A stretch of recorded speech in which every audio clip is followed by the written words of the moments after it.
Ok, esam naujos statybos bute. Bandysim pateikti kelis variantus, kaip galėtume įrengti. Aha, dabar pirmiausia, aš matau, kad yra rekuperacinė sistema išvedžiota. Taip. Rekuperaciniai sistemai yra difuzoriai, ne? Tai difuzoriai arba plastikiniai, arba priglaistomi. Tai šiaip praktiškai visą laiką aš dedu priglaistomus, siūlau klientam pirktis priglaistomus, jie šiek tiek brangiau yra. Taip. O jie iškelia lubas, ta prasme, lubų aukštis yra šiek tiek aukštesnis, ne? Šiek tiek, bet nežymiai. Nežymiai, ne? Būtinai rekuperaciniai taškai turėtų būti paderinti ir su apšvietimo taškais. Nors jau yra čia suvedžiota, ne tam tikrose vietose, bet galima juos dar šiek tiek ten kažkur Taip, jo, jeigu pastumsim ten 20-30 cm, tikrai niekam nuo to blogiau nebus, o apšvietimui tas 20-30 cm gali kaip ir turėti įtakos. Dabar dar kitą detalę pastebėjau, kad va čia yra išvedžiotas jau kondicionierius, ne? Bet jau šitoj vietoje, ne, jeigu kondicionierius išvestas virš durų, ne, tai mes jau aukštų durų nepadarysime iš šitos pusės, ne, iki pat lubų. Mes galim palikti va tokias taktas, 2,10 m, angas, ne, bet tik tai mes apvadų pagalba galim pasidaryti, sužaisti, kad atrodytų, kad aukštos durys. Aš atsiprašau, gal gali daugiau papasakoti apie tą strategiją apvadų pagalba sužaisti, kad atrodytų, jog aukštesnės duris. Ką tai reiškia? Apvadai durų dedami iki pat lubų. Durys, tarkim, gali būti atvirkšniu atidarimu, nors jos atsidarys į vidų, bet jos galėtų būti vienoj linijoje. Ir ten atsidarys į vidų, bet jos tada gražiai vienoj linijoje. Ir mes tik tai matome mini 5 mm tarpelį ir va, tiesiog jos tada atrodys estetiškai. Žodžiu, standartiškai apvadai eina aplinkui duris ir viršui čianais ir į kitą šoną nusileidžia. O čia mes siūlom variantą tiesiog tęsti iki pat viršaus. Ir tada atrodo kaip tiesiog durų pratęsimas. Ir čia tada irgi lyginai taip pat ir šitoj vietoje mes uždedam durų faneruotę. Kuri atrodys tos pačios spalvos kaip duris ir tiesiog atrodys vienas durų blokas. Dabar matau, kad rekuperacinė sistema tikrai labai gerai atvesta, kad mes galėtume padaryti nišas užuolaidom. Nes būna, kad atveda daug arčiau, nes mums užuolaidom niša 20 cm turi būti. Padaryta niša, o su konstrukcija faktiškai reikėtų, kad būtų 25-30. Nu tai va, tai žodžiu, matai, ir čia labai gražiai atitraukta, tiek, kiek reikia. Jeigu klientas, tarkim, savo perkasi gyvenimoje, ne, tai mes galim čia dėti tiek PVC grindis, ne, tiek ir medinės grindis, ne, 3-sluoksnį parketą, ne. Čia minimalus plyšiukas yra, jis didesnis negu 3 mm, žodžiu, galima tiesiog biškutį pasilyginti, užsitepti košės šitoj vietoje arba išsipilti išlyginamą mišinį. Ir šiek tiek susikelti, bet čia galbūt net ir nėra būtina to daryti. Jeigu būtų plytelės ar medinės grindys, tai čia tiesiog viskas automatiškai užsidengia, pasislėpia. TV zona, aš matau, va šitoj vietoj yra padaryta, tarkim, ir laidai atvesti, kaip ir teisingas sprendimas. Ir jeigu čia mes turėsime duris iki lubų, tarkim, su durų apvadais, jeigu mes čia užuolaidas iš lubų, tarkim, lubų nišose nebus, mes turėtume tada čia apšvietimą pasidaryti, mūsų virtuvė visa būtų iki lubų ir mes turėsim tada bendrą vaizdą estetinį. Tai vat užtat tos durys iki lubų, jos dabar labai vertę padidina to pačio interjero, daug gražiau atrodo. Ok, Giedrė, o žiūrėk, dabar čia yra gražios betoninės lubos. Nežinau, man tas betonas vis viena. Betonas yra betonas. Aš mėgstu estetiškai ir kad jos geriau būtų gipsu sutvarkytos. Jo, tai mėgstam mes, bet galbūt klientas, gal jam visai ir patiktų. Gerai, o dabar čia va šitą vietą, okei, galima ten tada kažkokio, tarkim, daryti bėgelinę sistemą apšvietimo, bet tada turėsim čia, tada turėtume gipsą dėti. Vamzdžius bet kokiu atveju reikės paslėpti, o tiesiog dalis galbūt visai nieko būtų lubų.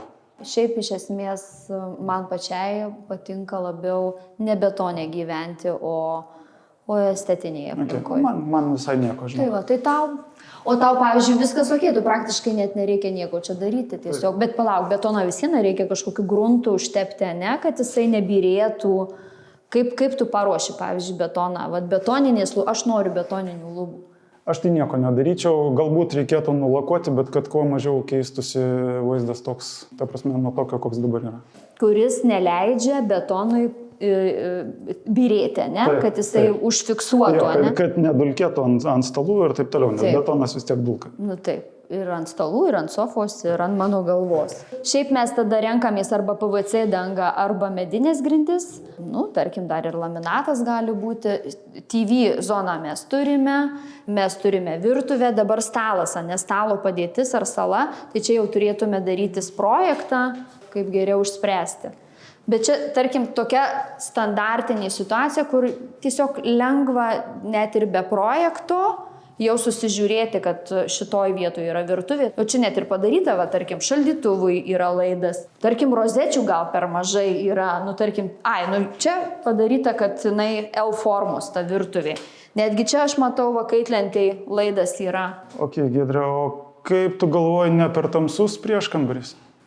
Tai dabar, kuo elektros nėra, tai aišku per tamsus, bet kai vesime elektrą, tai šviesi. Aš dėl ko supranti apie tai kalbu, galbūt galima būtų sumažinti, kad natūralios tos šviesos patektų į koridorių. Bet šitoj vietoj galima ir sumažinti, kad erdvės kuo daugiau būtų, nes dabar iš tikrųjų tie interjerai, kuo mažiau tų pertvarų, kuo daugiau erdvės. Jo, tarkim virtuvės baldai 60 cm, tai kaip ir gerai, kad jie užsidengia, atsitveria biškį nuo koridoriaus. Tai labai geras pastebėjimas. Aš sutinku su tavo nuomonė. Yes. Komanda. Bet, pavyzdžiui, jeigu šitas butas yra skirtas gyvenimui, tai tikrai aš rinkčiausi medžiagas natūrales. 3-sluoksnis parketas. Durys arba faneruotės, arba medinės durys. Natūralios faneruotės arba medinės. Medžiagose šiek tiek įdėčiau daugiau finansinių resursų. Okay, yeah. Būna tos paprastos plasmasinės, būna, tarkim, medinės galima daryti, galima akmeninės. Mesgi čia vis vieną dėsim užuolaidas. Dieninės užuolaidos bus naktinės užuolaidos. Tai investuoti į palangės, dėti jas medinės, akmeninės. Nu, aš manau, kad senamiestį, kur ant palangės galima sėdėti, va tada dėčiau aš medinės ir akmeninės. Bet jau ant akmeninės tai šalta, tai gal tada pagalvės tada turėtų būti. Žodžiu, šitoj vietoj tiesiog išsispręsčiau su paprastesniu sprendimu. Tai aš nedėčiau čia jokių gėlių. Aišku, įdomu, gal tarkim klientai mėgsta gėlės. Tai jeigu mėgsta gėlės, tai gal tiesiog galima jas šalia pastatyti, jo. Gal kažkaip ant palangės, ne šita vieta. Čia mes turim miegamąjį, tai tikrai reikia užuolaidų dieninių, kad dienos metu klientas matytų vaizdą pro langą, bet jo nematytų. Bet būtinai reikia turėti omeny, kad mes užuolaidas turėsim, ir mes turėsim 20 cm užuolaidas, tai reikia atsiskaičiuoti tikrai kokią, mažiausiai 50-60 praėjimui, tada kokia mūsų lova, ar 1,60 m, ar 1,80 m čiužinys, tai va čia pasitikrinti mums reikėtų, ar gerai padaryta. Toliau būtinai aš visą laiką darau užuolaidom apšvietimą ir miegamajam. Dažniausiai jį ir naudoja visi klientai, to centrinio praktiškai jo mažai ir naudoja. Nes ateini į miegamąjį, pailsėti, pamiegoti ir dar kai ką paveikti. Tarkim, vat, tos durys, iš svetainės pusės, jos galima padaryti jas apvadų pagalba, kad jos tokios aukštos, o kadangi mes čia turime kondicionierių, tai mes galime čia daryti, iš šitos pusės galime daryti tiesiog standartinės duris su apvadu. Ir viršui kondicionierius. Dar fainai kas yra, kad aš tarkim ateinu, atsidarau duris ir aš čia nematau to kondicionieriaus. Vat man tas patinka, kad jis man į akis nekrenta. Tai čia geras sprendimas yra padarytas. Dar miegamajam, kas yra svarbu, paklausti tikrai kliento, ar jisai mėgsta žiūrėti televizorių. Tai jeigu televizorių mėgsta, tai mums reikėtų atsivesti jau šitoj vietoj laidus, rozetes. Tik tai, aišku, žinoma, tam tikram aukštyje, kad gulint galėtų jisai žiūrėti. Čia jau vietos, tarkim, komodai kažkokiai tai nėra, jisai turi būti kabantis tas televizorius. Ką norėčiau pabrėžti, tai tikrai nėra smagu, kai yra televizorius ir kabo laidai. Tai būtų gerai pasislėpti sienoje, rozetės, kad būtų už televizoriaus, kad jų nesimatytų. Pas mano mamą yra visur. Virtuviai, miegamajam ir svetainiai. Ir visi jie veikia. Čia mes matome tvarkingą nišą spintoje, ne? Ir tarkim šituos dalykus tikrai nereikia slėpti, jie pasislėps balduose. Tai baldininkai jau pasimatuos ir gražiai padarys, kad tiesiog gali būti plokštė ir jinai su paspaudimu atsidaro ir prieinat jūs prie visų šitų įrenginių. Vonioj matau, rekuperacinės sistemos visas jau blokas, neįdėtas ir prie jo reikia prieiti. Ja. Tai pagal šitą išvedžiojimą mes jau turim žiūrėti ir elektros instaliaciją kitaip sustatyti. Ir elektros instaliacija ir dar būtinai turi būti liukas, prie kurio reikia prieiti. O pavyzdžiui, gerai, aš jeigu čia noriu dušo, ne, ir dušas va šitoj vietoje, aš jau matau, va, kaip ir vonia padaryta šitoj vietoje, bet aš noriu padaryti ne stiklo pertvarą, o aš noriu padaryti iš gipso, a ne pertvarą ir su plytelėm. Ir man praktiškai visa ta pertvara eina tiesiai ant to. Ar galima rekuperacinę įrangą patraukti šiek tiek kelis centimetrus, kad mano pertvara gražiai nueitų iki... Kelis centimetrus tikrai galima, čia kaip ir matau, yra laisvumo šlangose visose, žodžiu, truputėlį stumtelti galima. Tai va, tai aš čia visai matau pertvarą iš gipso ir su plytelėm, tai netgi galima tada pasidaryti nišą šampūnam susidėti. Sprendimas labai paprastas, nieko čia per daug nepakeisi. Jau unitazo perkelti į šitą vietą mums nepavyks. Ne. Nebent labai norėsiu? Nebent labai norėsiu, tai jo. Ir daug mokėsiu? Taip. Supratau. Kai tu vedi elektros instaliaciją, ne? Ir gyvatukas yra. Ar tu rozetę darai? Rozetę. Jau 10 metų Giedrutė veda tik laidą. Okay. Taisysimės. Būtinai atkreipdėmėsi, kad reikia laidą atsivesti, būtinai žinoti gyvatuko modelį, nes jų yra įvairiausių, ir 50, ir 30. Atsivedam laidą. Ir jau yra jungtis reguliatorius, kur gražiai ir susireguliuojama, ne kiek ten norim pusvalandį ir norim ten valandą. Jo, tik tai aš kaip statybininkas tai galiu pasakyti, kad jau Giedrutė būna sugalvojusi, kur tai ką daryti ir man belieka tik tai padaryti. Aš atvažiuoju su žiniaraščiu, mes apeinam visus kampus ir apžiūrim, va čia šitoj vietoj reikia pakeisti, sutvarkyti, čia šitą padaryti, žodžiu, mes dar viską užsifiksuojam, ne tik brėžiniai padaryti, bet dar kartu ir pereinam kiekvieną. Taip, o klientui faktiškai nieko nereikia rūpintis ir viską pasirūpinam mes. Taip, vėl komandai dirba. Nežinau, man, tarkim, pačiai bidetė yra daug patogesnis reikalas. Ir antras dalykas, jau šitoj erdvėje mums bidetė tikrai netelpa. O bidetė tai yra šlangelė šalia, dešiniai rankoje, kur termostatinis, tarkim, šiltas vanduo paspaudi ir tiesiog sėdėdamas ant WC gali higieną. Tada mes vietos turime ir mes turime tą pačią higieną, ką naudojame. Nes išsilošia, gaunasi taip, kad puodas realiai būna vienas, o ne 2 puodai. Ir šveitimo, kam šveisti, kam tarnauti tam namui, tam butui. Geriau kuo mažiau šveitimo. Atėjai ir pačios jos išsivalė, susiplojo visą. Tai va, tai žodžiu, bidetė tiesiog dešiniai rankoje dar reikia paklausti, ar, dažniausiai moteris reikia paklausti, ar jinai kairė rankė ar dešinė rankė, ir 60 cm aukštyje šalia bidetė. Ir aišku, dar jinai ir pigiau yra, negu naudoti bidę. Žiūrėkit, dar biškį parodykit tą vamzdį. Nuotekos, čia visų žmonių nuotekos? Ne, čia turbūt lietus yra. Lietaus, ne? Taip. Bet jisai turi garsą, ne? Šiaip paprastai garsas būna, o čia yra sudėti geresni vamzdžiai, kurie tą garsą sugeria. O nereikia čia apšildyti ir daryti to, tarp iš gipso, nes mūsų čia bus unitazas. Ta prasme, čia pasidaro tokia dėžutė, ne? Taip. Ir papildomai tikrai galima įdėti, tikrai nepamaišys ir niekam nuo to blogiau nebus, jeigu ten bus dar įdėta daugiau vatos. Tai aišku, jau geriau tada vatos, įdėktos vatos. Ir nebus papildomo garso, kai lyja. Tai va. kai lyja ir griaustinis griaudi. Nu, kai griaudit, nežinau. Tai viskas čia okei. Šitam bute, ne, aš jau tarkim siūlyčiau plyteles 60 ant 1,20 m, jau užtenka. Tai mes dar turim labai gražią terasą ir gan plačią, tai laisvai mes čia galime ir vakarieniauti, ir pietauti, ir pusryčiauti.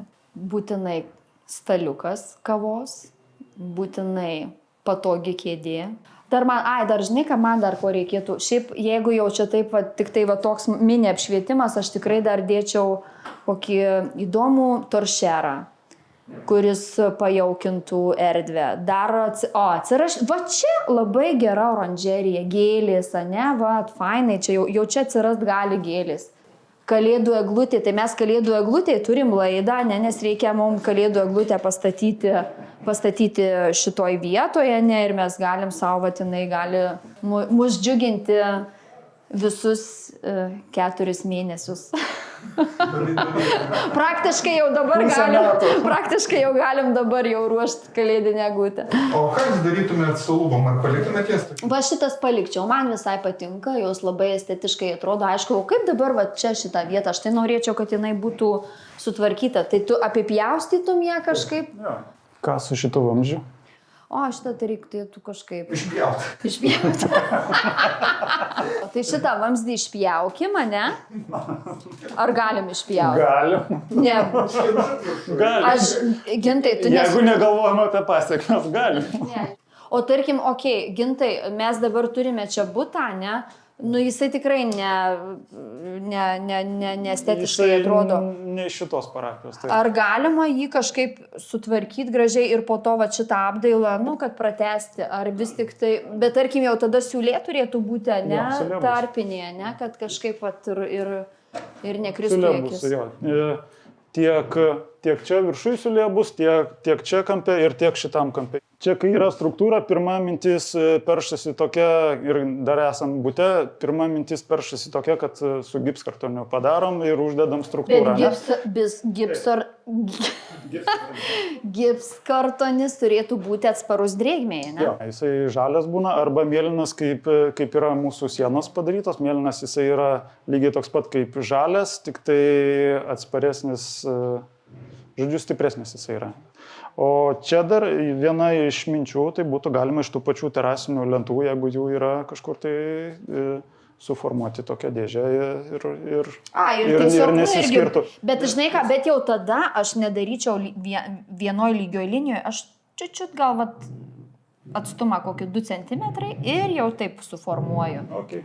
Bet gerai, o čia tarkim, gipsą dedam, tai mes turim profilį. Taip. Tai mes mums išsispręsim su šitą vietą, kad mums bus šiek tiek. Plėšiukas bus vis tiek. Nu gerai, galim tada ir lygiai daryti. Aš jau su tavim galiu sutikti ir mes galim tiesiog lygiai per mini tarpelį čia tos visai, tai būtų paprastas sprendimas. Žodžiu, šitoj vietoj mes galim tikrai dėti augalus, pasidaryti oranžeriją, turėti patogų foteliuką, staliuką ir mėgautis vaizdu pro langus. Nu, čia mes jūros nematom, bet vis viena, ir paukšteliai, ir medeliai. Šeimininkai, kadangi yra čia ta terasa, jie nebus kaip ant delno ano namo gyventojams. O šiaip, kad ir pamatys, kaip tu mėgaujasi kava, tai čia aš manau, tik tai jie patys kavos puodelį pakels ir pasisveikins. Viskas, ane? Nu, važiuojam namo.